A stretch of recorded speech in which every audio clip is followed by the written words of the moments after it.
in the Library of the Vatican was an ancient 900-year-old prophecy which listed every pope for the next 112 popes. Well, we've had 111, and every single pope that had a prophetic word, and they all had it, that's what happened in their life. Amazing, stunning accuracy. Would you like to know what it says about the 112th Pope? I'll tell you one thing. It says he will be the Pope for the final judgment.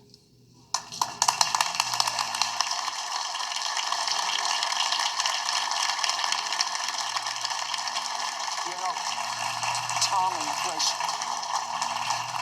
your best-selling books, you made major predictions. I mean, you guys like to live a little dangerously. I mean, you went all out on the limb, and you stated, you predicted that in March of 2012, the Pope would resign for health reasons, and let's be candid, they missed it. Did you? Well, at first, actually, we thought we might have. Now we learned that, in fact, we did not. We made a prediction that Benedict would retire in either March or April of 2012, citing health reasons. When that date came and went and no activity had transpired, we moved to the second part in our prediction, which we also made in 2012, that at a minimum he would retire before the end of 2013. Now we've learned, by the way, from the editor of the El Observatorio Romano, which is the Vatican's owned official media outlet, that in fact Pope Benedict officially resigned at the end of March 2012 privately to a handful of cardinals who held it in a strict reserve, in a confidence. It couldn't be told even to other cardinals. This happened last year. He made it official in 2013, so in a very supernatural, dramatic way, we were actually right in both instances. But speaking about being right, I am fascinated about this 900-year-old prophecy from this Saint Malachi. Tell me about these prophecies. Well, the prophecy of the popes was allegedly given to Saint Malachi Morgare, an Irish saint, in 1139 AD. Now, the way that this story is told, Malachi made a pilgrimage to Rome to see the Pope, and right outside of the city of Rome, he had a vision of all the popes up until the tribulation period. So he wrote down a series of short Latin phrases for 112 popes, except the last one, which is quite a bit more detailed. The last prophecy, the prophecy for the very next pope, says, "In the extreme persecution of the Holy Roman Church, there will sit Peter the Roman, who will nourish the sheep in many tribulations. When they are finished, the city of Seven Hills will be destroyed, and the dreadful judge will judge his people." Now, I've gotten to know the two of you, and you are such, Chris, a theologian, so after truth. You've analyzed all of these prophecies for all 112 popes. Tell me pull one out about one pope that you felt was amazing. But even beyond that, were they all on the money or not? Well, Sid, I'll tell you, when I began to investigate this prophecy, I was not predisposed to believe it. I'm not a Catholic, I'm a Protestant, but I wanted to take a critical, skeptical kind of look at it. Now, some of them seem a little vague to me. Some of them seem to speak to the coat of arms of a pope or events during his papacy, but the ones that are accurate, the ones that make kind of a risky prediction, are so accurate that I really could not dismiss it, and I think it does beg us to take it seriously. For instance, there was one prophecy in particular that grabbed my attention. This was for Benedict XV. Now, he was pope from 1914 to 1922. And the Latin phrase was religio depopulata. Now, that means religion depopulated in English. So what happened between 1914 and 1922? We had World War I, which is devastating to Europe, devastating to the Catholic Church. But to add insult to injury, you had the Bolshevik Revolution in Russia, where 200 million people left the church to join the Communist Party. Those that didn't leave, Lenin targeted them specifically to eliminate them. So religion was depopulated probably more than any other period in history up until that time. And this prophecy nailed it. Now, why do you say that this will be the last pope? It's the last one on Malachi's list. And I just cited the prediction for this pope. It says, in the extreme persecution, the tribulation, the dreadful judge will judge the people. So it really does sound like the end times. And it matches the book of Revelation in some pretty compelling ways in chapter 17, which also speaks of a seven-hilled city. I'm going to tell you something. At first, when I heard about this, I didn't want to touch it with a 10-foot pole. But after talking to them on the phone, looking at their research, understanding their brilliance in their respective fields, I feel that what you're about ready to hear will change your paradigm for end times forever. For instance, they investigated secret files from the Vatican that shows that the Vatican has been in communication and been researching aliens from other planets that strongly affect your whole understanding of the last days. We'll be right back after this word.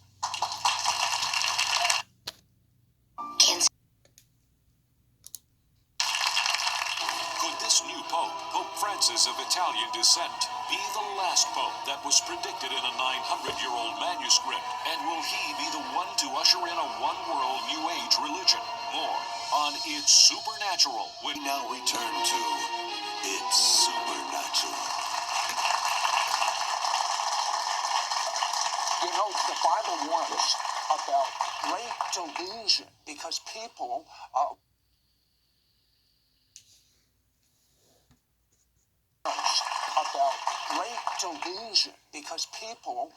won't have a love for the truth. They're going to accept lies in the last days. And I believe that what you're about to hear will totally change your paradigm on the end times. Now, Tom, I believe you were handpicked by God for doing your part of the research team of the last days. Now, shortly after you became a believer, you died. Tell me about it. Yes, I did. I had been seeking God. I was a young believer. I went home one night. I climbed into bed. The next thing I know, I'm standing in front of a brilliant white light. Somehow I know that I'm in front of the Lord. And he's told me, he's told me some things, and now he's telling me I'm not going to remember, but it's time for me to return. The next thing I know, I'm falling from the heavens. I land on the bed in my bedroom. I sat up real fast. I breathed in very deeply, like that. And I find my wife sitting beside me. She's bawling her eyes out. Long story short is she had woke up in the middle of the night, found me dead, did various things to, verify to herself that I was dead. Now, I started asking questions. Why would the Lord have showed me something and then told me that I wasn't going to remember what it was? That confused me. I happened to be reading through the Bible at that time and was in Job 33. First time I was ever reading through the Bible in my life, and I'm praying, Lord, why would you show me something and then tell me I'm not going to remember what it was? When all of a sudden, off the pages from the 33rd chapter of the book of Job, I read these words: in the nighttime, in deep sleep, in slumbering upon the bed, then God seals the instructions of the righteous within them to hide pride from man.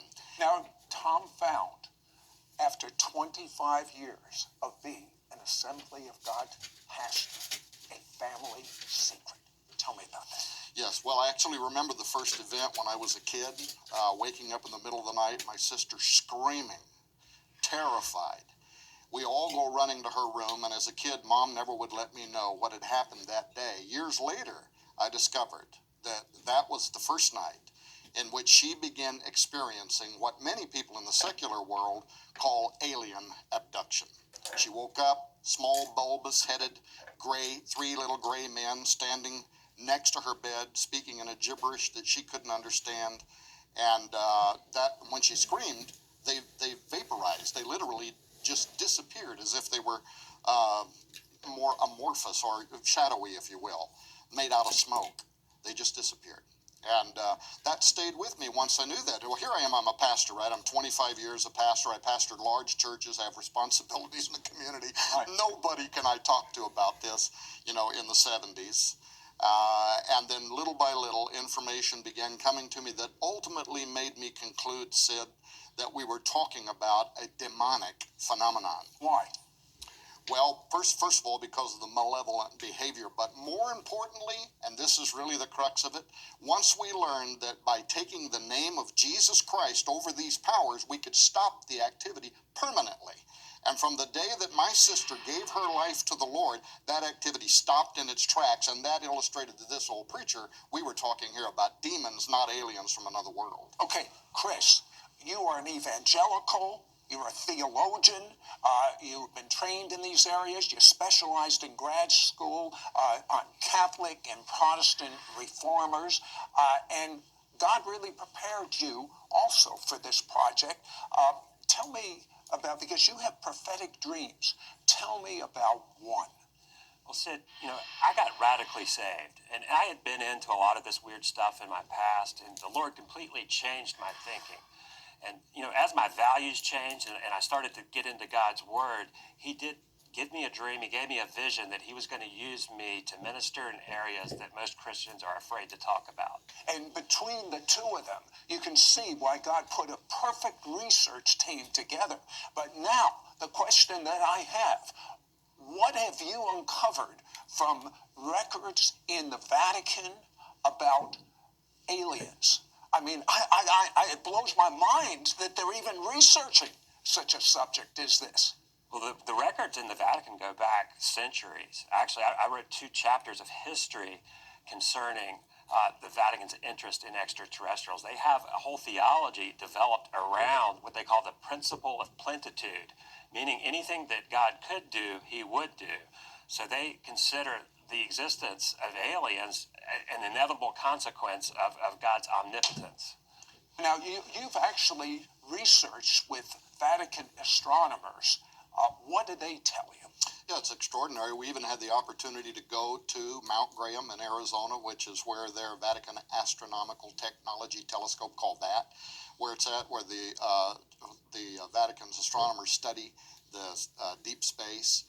And in the course of doing that, getting permission through the Arizona State University to go there to meet with their astronomers, the Jesuits who are there, we also got access to top astronomers that work in Rome, including an astronomer by the name of Guy Cosmonago. He's one of the top astronomers for the Vatican.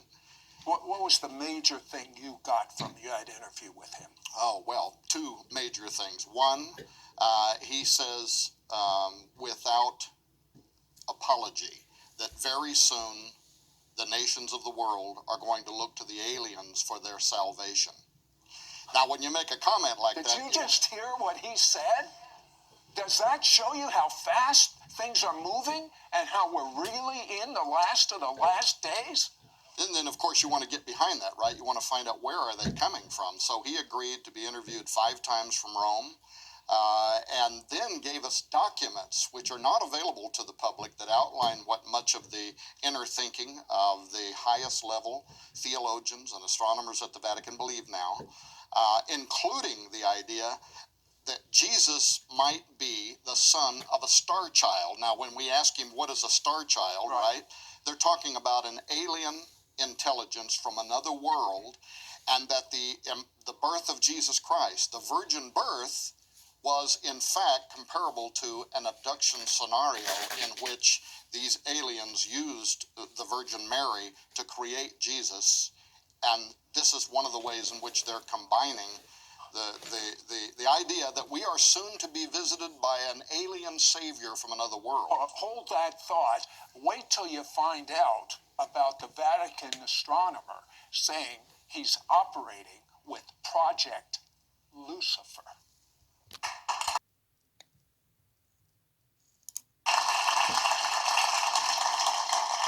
Okay, I promised you we would find out this great Catholic astronomer, the number one, is operating with something called Project Lucifer.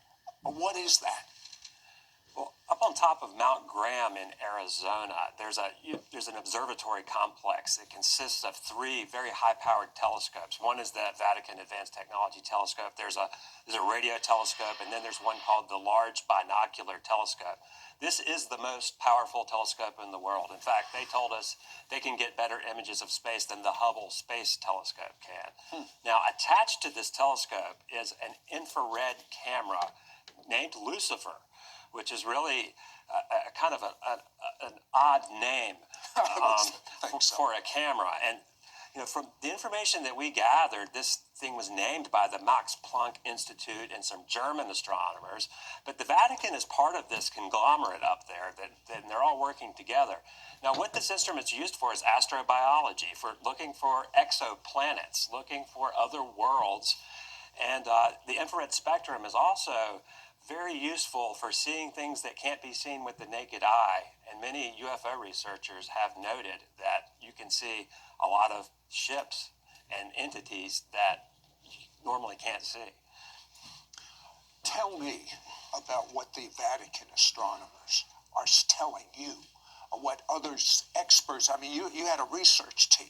Right. Tell me a few of the things they're telling you. Well, first of all, the day that we spent it on Mount Graham, the entire day there, we had the Jesuits speaking to us face to face. We also had systems engineers. It was astonishing, the access that they gave us. And one of the things we found amazing in the use of the Lucifer device and even the other telescopes is how commonly the astronomers spoke of UFOs. We were just taken back by the fact that it was almost a nuisance to them that there are so many. I have to tell you, UFOs, I mean, I think that's like science fiction, to be quite candid with you. But I told my staff about this interview, and one of the staff members said when he was 12 or 13 years old, he saw a UFO, and they visited him and talked to him. I mean, and that's just a small group of people. And statistics say 1 out of 2 people in America believe in UFOs, unidentified flying objects. And we're hearing now reports all over the world. Well, and a lot of Christians have saw them too. My wife and I were crossing over a mountain one time when a circular silvery device dropped down from the heavens, shot around, done all kinds of things we couldn't explain. We didn't know if it was an angel, a demon, or whatever it was, but it certainly was what people describe as UFOs. And so the phenomenon, to me, is certainly real. Then, of course, you begin defining what it is. Well, to the Vatican and to the astronomers... But wait a second, it's demonic. Why would the Vatican be studying this? Yeah, well... Not only are they studying it, Geraldo Balducci, who was the spokesman for the Vatican, he was their official mouthpiece concerning the alien presence, not just the reality of aliens on other worlds, but an alien presence that is here on Earth now. You can go to YouTube and watch his shows on Italian television when he spoke for the church and said that the church was using its embassies around the world to compile information, a case study, if you will, on what the aliens are doing on Earth now. So the belief system is deep, regardless of what you or I might make out of it. And I got to tell you, especially when it comes to alien abduction, I am convinced that we are talking about demonic activity, not intelligences from another world, maybe from another dimension. And they're moving in and out of our reality. They certainly have a conspiratorial plan that might even involve human hybridity. There's a lot to the study. That's why it took us thousands of pages and 6 investigators, and I had to bring a theologian on to make sure that I didn't get off track, right? But what they're saying to us now is it's going to affect Christian belief. There is a professor for the Pope's University in Rome, and he is a very highly respected intellectual. His last name is Tanzaniti, and he has written a paper now in which he is saying that very soon, not right in the beginning, we won't have to deny our Christian faith in the beginning. But there is information coming from another world, and once it is confirmed, it is going to require a rereading of the gospel as we know it. And that's the kind of information that we are receiving from the highest levels of Vatican intelligentsia. We know what is going to hand us the agenda we voted for.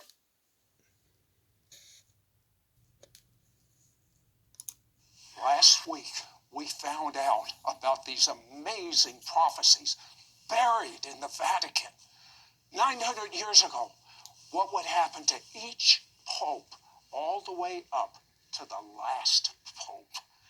On this show, we're going to continue, and we're going to talk about the Vatican's secret plans for welcoming an alien God with a small g under the reign of the last pope.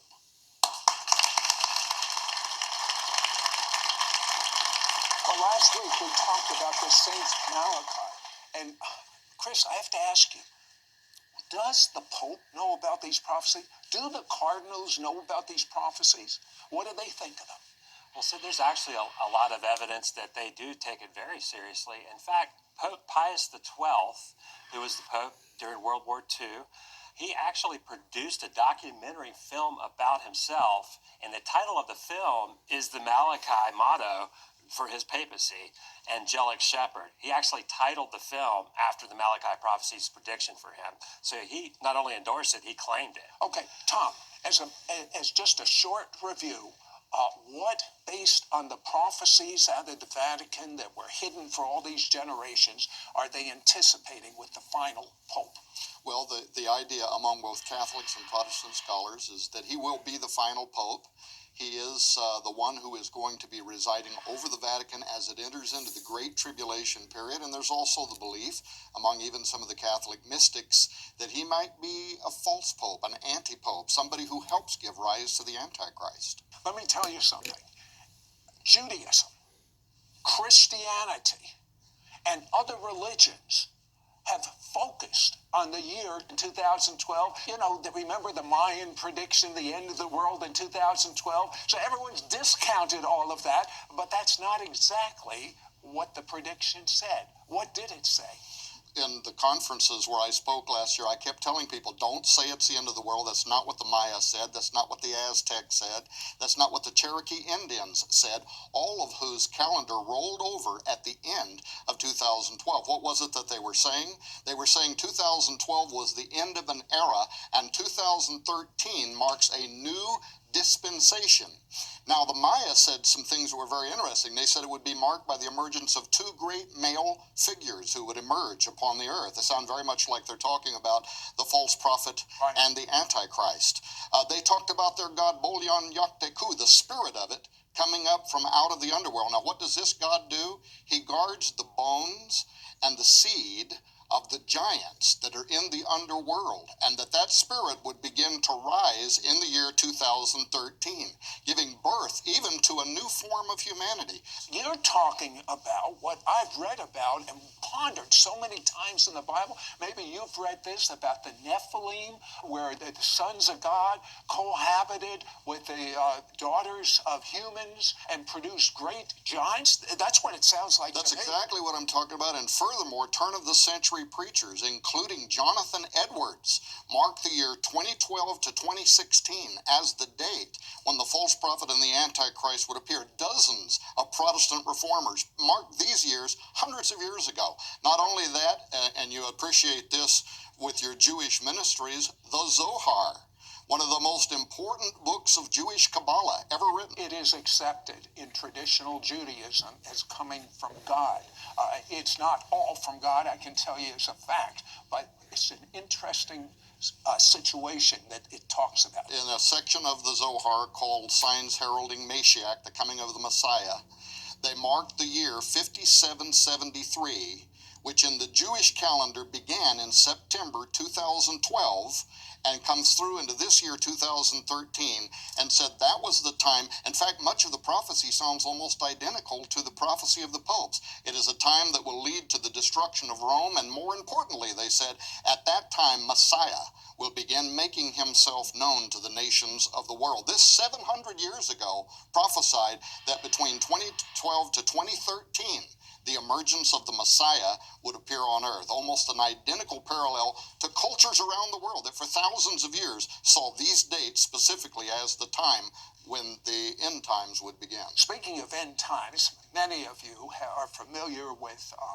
the apparitions of Mary and Fatima and people going there and being healed, but it's not exactly the way we've been told, is it, Chris?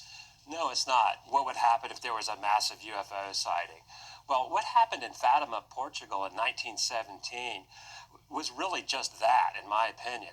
Now, up to 70,000 people gathered in a field, supposedly to see an apparition of the Virgin Mary. But if you go and read the descriptions of what people call the miracle of the sun, they actually describe seeing a gray, silvery disc rotating around in the sky and kind of putting a cascade of colors, like a rainbow of colors.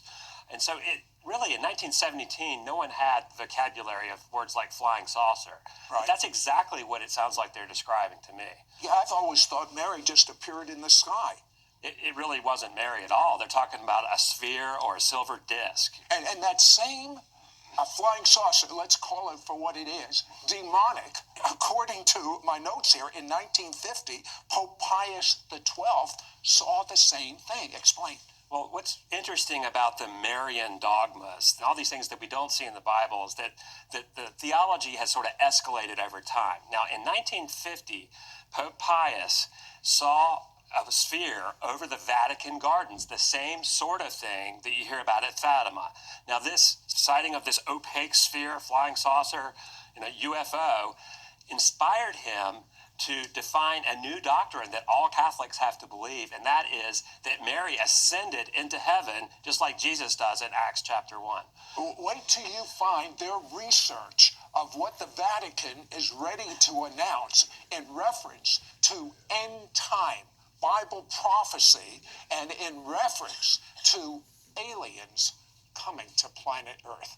We'll be right back. As far as I'm concerned, I'm being blown out of the water, and a lot of my end time thinking is the whole paradigm is changing in light of the Bible prophecy that you're bringing to us. Tell me about the Vatican Conference of a gathering of scientists to discuss extraterrestrial activity. Certainly. In 2009, the Vatican sponsored an astrobiology conference. And that means? That is the study of life in space. Now, what makes that interesting is that we don't really know of any life in space, yet our universities have programs where you can study this. They had the top secular scientists in the world come to Rome for this conference in 2009. We're talking about, atheists, secular scientists, and the sort of topics that they're covering, things like shadow life, exoplanets. What's an exoplanet? An exoplanet is a planet that's outside of our solar system. Okay. So you have the top scientists in the world gathering in Rome for the Pontifical Academy of Sciences, an audience for the Pope to study life in space. Speaking of studying life in space, how about life on Earth? Tom, tell me about the hybrid humans. This is one of the things that I didn't even expect would arrive in our study. There is academics who actually believe that there is a hybridity program that is going on right now. And this took me on a kind of a long journey that brought me back to one question, Sid, and that is why in ancient days when the giants, the first original hybrid humans, right, when they were created by fallen angels and were upon the earth, what was their mission, what was their program? It also had to do with hybridity, and it also had to do with misleading and misguiding and even challenging God himself. But notice that the oldest descriptions of those giants, how tall they were, 20 feet, 30 feet. They would be easy to pick up, right? There's a movie out there right now, Jack the Giant Slayer, and it's kind of based on that mythos that exists in every culture around the world. They tell the story. The gods came down. The gods mingled themselves with humans. They took human genetics, animal genetics. They created a hybrid body. Now the question is, down through time, the Bible tells us there were giants in those days and also after that. So now we get past the flood, and you have the Og, the king of Bashan. What is he, 12 feet tall? He's certainly not 20 or 30, and it looks to me like there was an intentional breeding down in size of these hybrid humans until today they could possibly be walking among us, and we might not even know that we see them. There are academics who actually believe now that they are walking among us, that they're even in government. Now, that sounds astonishing. Sounds like a sci-fi movie, right? It does. In fact, why is Hollywood glamorizing all these things at the same time? Well, that's exactly right. So is that part of the setup? Are there occultists in Hollywood that have an agenda to try to help prepare humanity for what could be a kind of great deception? Genesis 6:9 talks about Noah. Explain that. Our research led us to believe that something that happened in ancient days could be occurring even now as we speak. And when I say ancient days, I'm talking about the days of Noah, a time when all of the ancient records from around the world tell us that very powerful angels came down and they mingled with humans and with animals. The best record is the Bible. The Nephilim is what he's talking about. Go ahead. Absolutely, the Nephilim. And it was a period of time in which only Noah, and therefore by extension his children, were found, according to the Old Testament, perfect. When you study why the great flood came, the scripture makes it very clear that it happened because all flesh, both man and beast, had been corrupted. So something was happening in ancient days that had to do with the genetic degradation of God's creation. What does it mean when it says in the Torah about Noah that he was perfect? Yes, this is the Hebrew word tamim. Means it's the same phrase that's used to describe an unblemished sacrificial lamb. It's talking about genetics. It's talking about his DNA had not been corrupted, as evidently the rest of the world had been by that time. So there was a saturation, an intermarriage between angels and humans, and then through intermarriage this was spreading over hundreds of years until finally, by the time we reach Noah, he's the last specimen left that has a genetic makeup, his DNA, as God had made it. And therefore, you understand why God has to send this flood to wipe out all of this contaminated forms of life, and sent this judgment in the days of Noah. Now, Jesus says, as it was in the days of Noah. Oh, yes. Tell me this. In the parable of the wheat and the tares, the weeds, the wheat and the weeds, the Messiah said, let them grow up together. Don't pull them out. I'm wondering if that's the difference between those whose DNA has not been corrupted and those whose DNA has been corrupted, perhaps through a hybridization process of these aliens. What do you think? You know, Sid, behind the scenes right now, this question is unfolding among academics in a way that you can't even possibly imagine, where they're asking the question, have we concluded that hybrids are among us? And if hybrids are among us, can they even be saved? This is a complex question that's being raised by theologians right now. Isn't that an astonishing thing? What's even more astonishing to me is the Vatican secret plan for welcoming in an alien God with a small g. We'll be right back. Very few Christians, Protestants, or Catholics understand what you're about ready to understand right now. But there are secret plans for welcoming. The Vatican will welcome in this alien from another planet as God. Tell me about that. Well, Sid, you know, when you look at Bible prophecy and it talks about a one world government and a one world religion, you know, you see how divided the world still is. And, you know, we have to think that something unprecedented is going to occur that would unite the world under one heading like that. Now, Ronald Reagan gave a speech to the United Nations where he said how quickly our differences would be resolved if we were faced with an alien threat from outside this world. I mean, this is in the 80s. He gave this speech in the UN. Now, if you look around the world, what people believe, I mean, statistics in the United States say around 50% of Americans already think that UFOs are aliens visiting the Earth. Now, there was a recent poll in the United Kingdom. More people believe in extraterrestrials in the UK than God, okay? And that's a fact. And so to me, the strong delusion is already here. The groundwork has been laid. And our hypothesis is these powers and principalities that Paul writes about in Ephesians 6, these demonic forces have seeded this idea into the world, so we are primed and ready for a deception. Okay, but what makes you think the Vatican has planned to announce this? Well, they're having astrobiology conferences. They've made it intellectually virtuous to believe in these extraterrestrials. Their writings coming out of their theologians have pretty much made the argument that if you don't believe in extraterrestrials, then that is actually the heresy.